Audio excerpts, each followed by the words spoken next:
I think the key thing for us is here. I was talking about leading you as an individual and the company on the path to right revenue. But as I was going through the context, it made me realize there is no right revenue. As an organization, we have to shift and adapt based off of the demands of people above us or based off of the macroeconomy. And really, when I started looking at what supported revenue, the one thing that was common was disruption. If we look at how the world has been since Barrisant came out of IBM, as James mentioned, in 2020, we've been hit with COVID, something that no organization had built inside of their plans, something that people hadn't even considered being a factor. Having a organization or a workforce that was effectively in the office, migrating them to home, making sure they were set up correctly, making sure that we had the skills inside of our management teams to be able to continue to do things such as outbound generation for leads that help feed the funnel, making sure that we could have one-to-ones with RSMs. And as things were growing, making sure that we could recruit people. We then came out of COVID and we entered into this political challenge, the macroeconomic economy that we're now finding ourselves in, that led to a complete shift in the way in which people buy, not just at a corporate level, but as an individual level as well.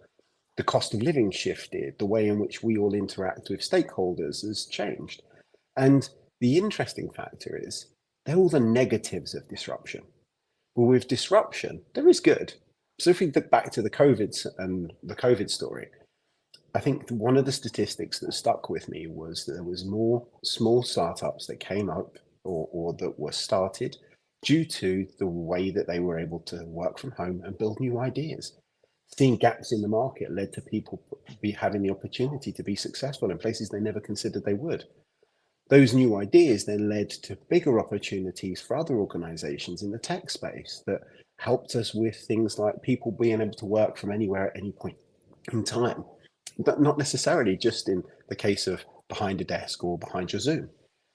That then meant that we as an organization and we as a business have to change the way in which we support our staff. And I actually liked Kat's comment of all of us as stewards of revenue. And as we look at it as a business, everybody is responsible for supporting the revenue goal that is there for the organization. But revenue isn't the only thing that we have to make sure we conduct ourselves on as we move forward. If we look at all of the people that are inside of the sales confidence community, we start with the SDRs. If we go back to the world pre-COVID and pre the disruption, and I'm not saying there wasn't disruption prior to COVID, there was many other things, but it's the one that's most prevalent to myself. Our SDR community had to make sure that they were learning new skills, new methods of contacting people. The opportunity to phone a help desk to get put through disappeared, so cadences became more prudent use of time, which then meant that communication with an email was becoming harder for somebody like myself to consume, which therefore led to them having to come up with things like video messaging with applications such as Vidyard. That then meant that it was a very different dynamic. But if we look at what we're seeing now in industries is the best way to connect with people that are going to influence sales opportunities is still through the phone. The RSMs, as Kat mentioned again, and I did take notes, Kat, so apologies. The reason that deals don't happen now is because they stall, push or fall. And what that's led to for our regional sales managers or our sales execs or our junior sales associates is that there's longer sales cycles. The sales cycles means that there is more reviews that are taking place, more internal communications that are having to happen, which means that for a regional salesperson or a salesperson in general, they're having to manage a wider set of people inside of an organization, which means there's a lot more data they have to capture. They have to understand a lot more of the necessities as to why people are buying these applications in the first place or technologies.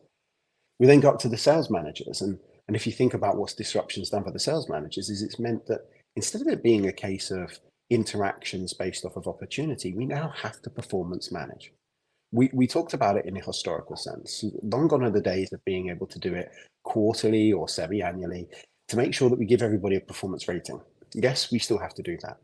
But performance management has now changed to be a daily interaction where we as management are guiding people on the tasks that they have to complete today to make sure that by the time we hit that 3-month marker, we're seeing the trajectory towards the goal that we desire.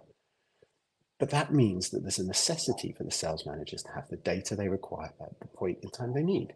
Because without that, they can't effectively, or you can't effectively manage your team.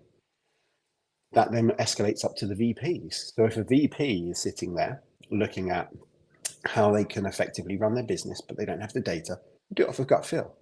And so what we're seeing at the moment is that the data sources that Kat mentioned in the previous one, and data sources that I've mentioned in previous conversations, there are many of them. I was actually with a customer in Budapest last week who informed me that they had 36 different sources of data going into our platform for one business unit.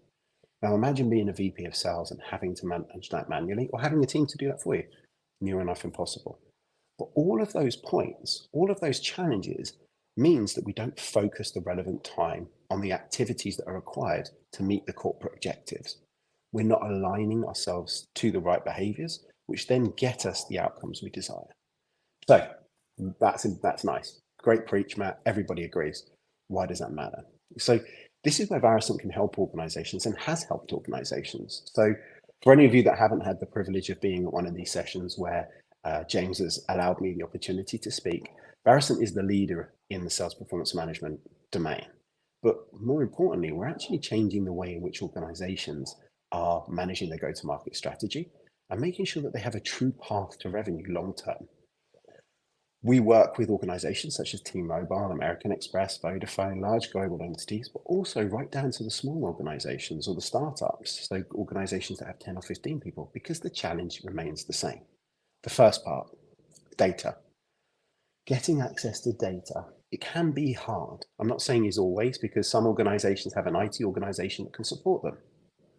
But in most cases, getting access to siloed data, putting it in the hands of the people that are actually able to use it, is difficult. And it's mainly because of the fact they don't have the skills to support it and to support different sets of education they have to require for Excel and for Salesforce and Workday and all these other places. So what Varicent does is we'll help capture that data into a single place, utilizing what we call our ELT application. What that then does is it enables us as an organization, or you as an organization, and by the way, when I say us, we use this ourselves, hence why I talk about it in that way. It enables you as the organization to make sure you have the right people in the right places to do the job you require, to make sure you hit the targets and the objectives that you're set. So, for example, if you have 10 salespeople and you're growing into Europe, what are the best economies to place them into and why? Is it all of the territory or is it parts? And is language a necessity or not? But having all of that information so that you can pivot and be agile, irrespective of what disruption is taking place, allows you to make sure that you are giving a better experience to your employees and your customers. Alongside that, when we look at what we're trying to do from a sales performance management perspective, we're really trying to make sure we align those corporate goals so that everybody, as Kat said, all stewards of revenue, everybody is aligned to the same objective, which is making sure we hit the targets we have. So sales performance management enables you to pay for the behavior you want to drive, enabling you to make sure you focus on the areas that continue to grow. And if you bring new products to market, or if you're changing the way in which you're working inside of your contact center, or if you're trying to get your partner network working alongside you, you can do that in a way that is easy for them to consume, but gives them the tangible outcome they desire for the efforts that they're putting in. And we can do that because of the fact we understand what we're trying to do. But then, as Kat mentioned a moment ago, alongside the AI component, AI is going to change the way in which we do business. And when I consider AI, I'm a fairly simple individual. What we're really looking to do is, because the data pool that we hold inside of the sales performance management applications is rich, it has your people data, it has your sales transactions, it has your billing, it has everything. What we're able to do is point you to the things that you don't know. So how do I make sure that me as the GM of Varicent is able to focus on challenges that are coming down the line ahead of them actually hitting me in the face? How do I make sure that I'm able to address and pivot before future disruption gives me a challenge with hiring or recruitment? And what that then does is it enables me to do two things. And I get the opportunity to speak with a lot of my customers, and there's two key messages that keep coming out. Productivity is key, because productivity we can track and productivity will link to revenue. But performance management is also key, because what it does is it enables us to have that direct correlation between profitability, productivity, across any area of the business that we're looking to measure. But moreover, it's giving us the opportunity to put correction in place before the problem happens, which is what we've not had the opportunity to do for the last 3-4 years.